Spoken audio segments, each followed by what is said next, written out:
Hello everybody, good day to you all. Today I am talking about the Orville season number 2, episode number 1, Salage. That was directed by Seth MacFarlane. And here we have a huge, big event. Lieutenant Commander Borders has to pee. Now his species only pees once a year.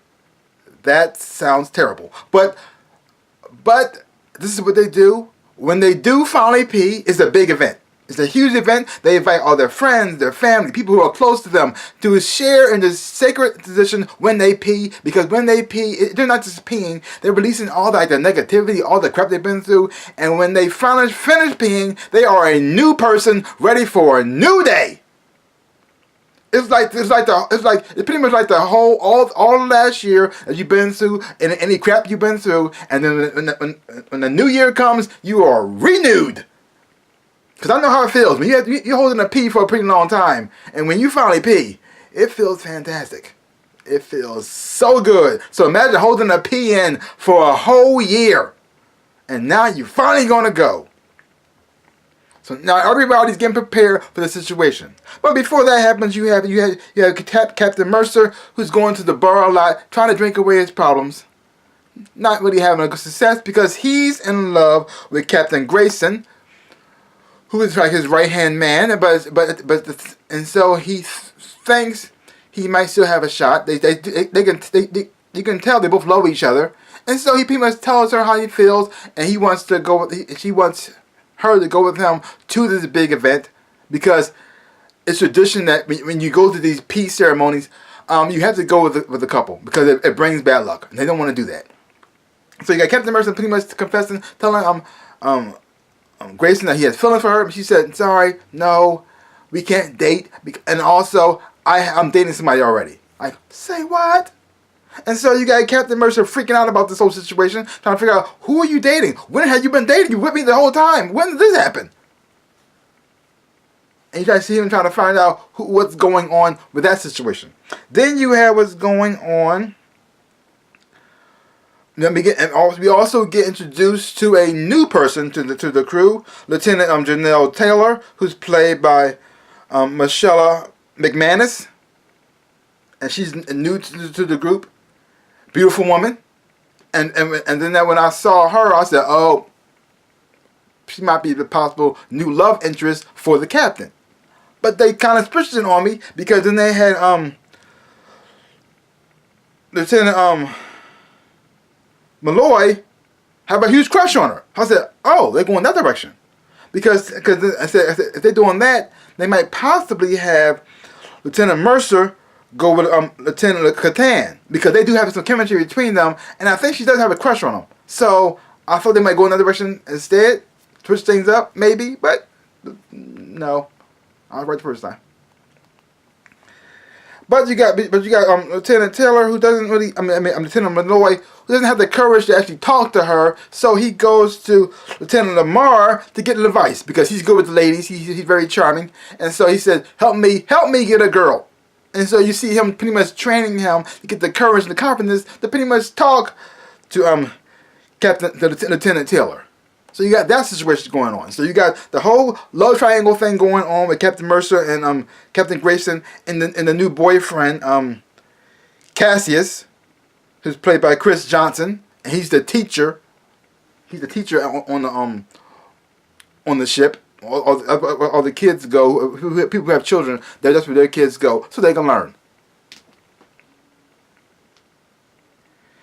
And so you got that thing going on. And then you have Dr. Finn and her two sons. One son learning how to play the piano. Everything's going good. Everything's fantastic. He's still young. He's sweet. He's a sweet little boy. Then you have her teenage son who's becoming a butt. He's not becoming a butt. He was a butt last season, but last time they showed him too. So he's still continuing that situation. But at the same time, you thought there was progress. But you're starting to see a little bit of why he's acting like a butt. But at the same time, no. It seems like he still maybe has some feelings about her mother spending so much time with the robot Isaac. And I'm thinking that Isaac is starting to become like her husband? Are they going to become a couple? That's so weird. Because the thing is, though, it looks like Dr. Finn is having feelings for Isaac, but Isaac doesn't have any feelings for her because he doesn't have feelings at all. So he's just trying to understand human emotions. I don't know where this is going with that. But at the same time, you can tell he has her back. He does care about her in a way that's unique to him. I'm not sure it's the same as a human being can feel, but it's something. It's a very odd couple. But here's the situation here. You have her son, Marcus, who's becoming a bad person because he also being influenced by this new boy, his new friend he met, James.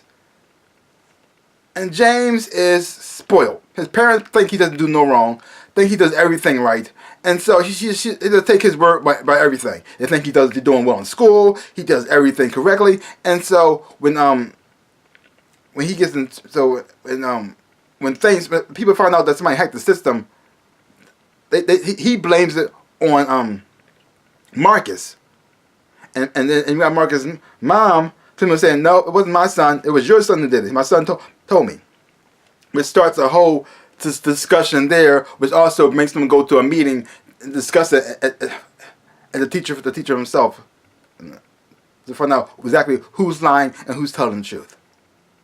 Because it seems like James's parents are one of those parents who just believe their children cannot do no wrong, and that's just plain stupid.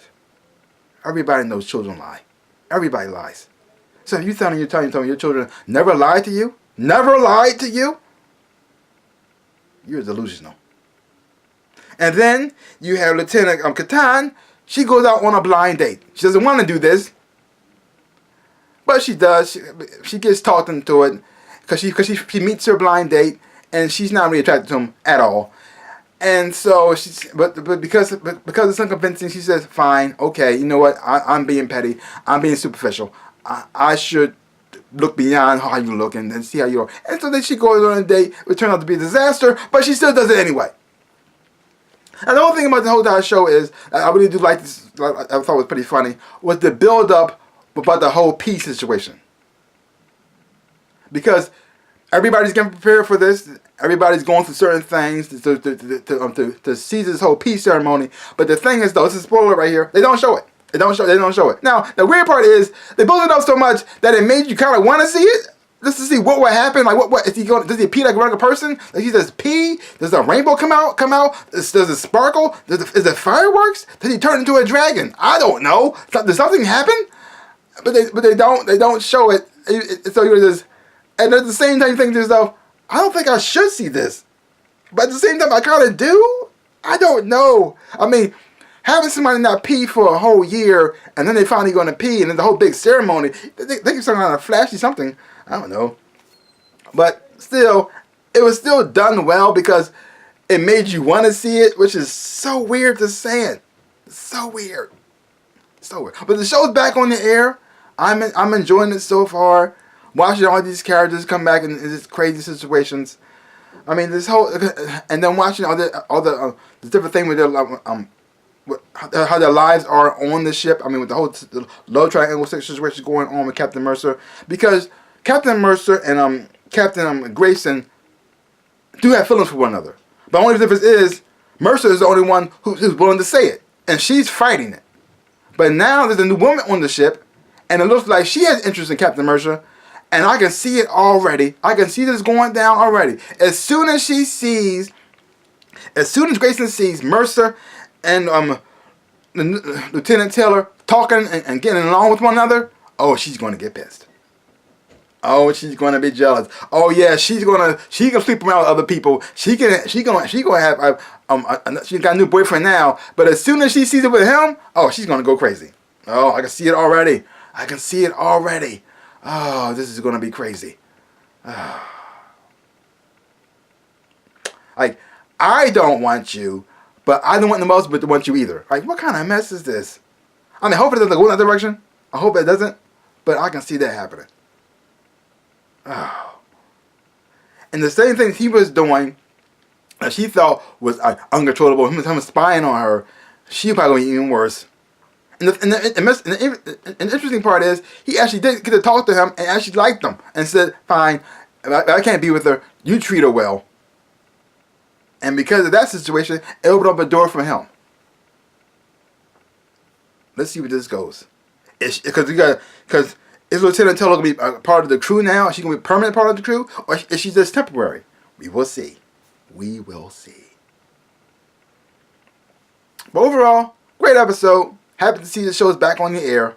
Leave comments down below. Let me know what you thought about this episode of the Orville. And if you haven't watched it, check it out for yourself. Hopefully when you watch it, you will enjoy it and have fun watching it too. So give my channel a big ol' like, hit the thumbs up, shaboop, and subscribe to my channel and share. I would appreciate it, like I always say, in my dreams and real life. I am the Ninja Rabbit. Peace out, people.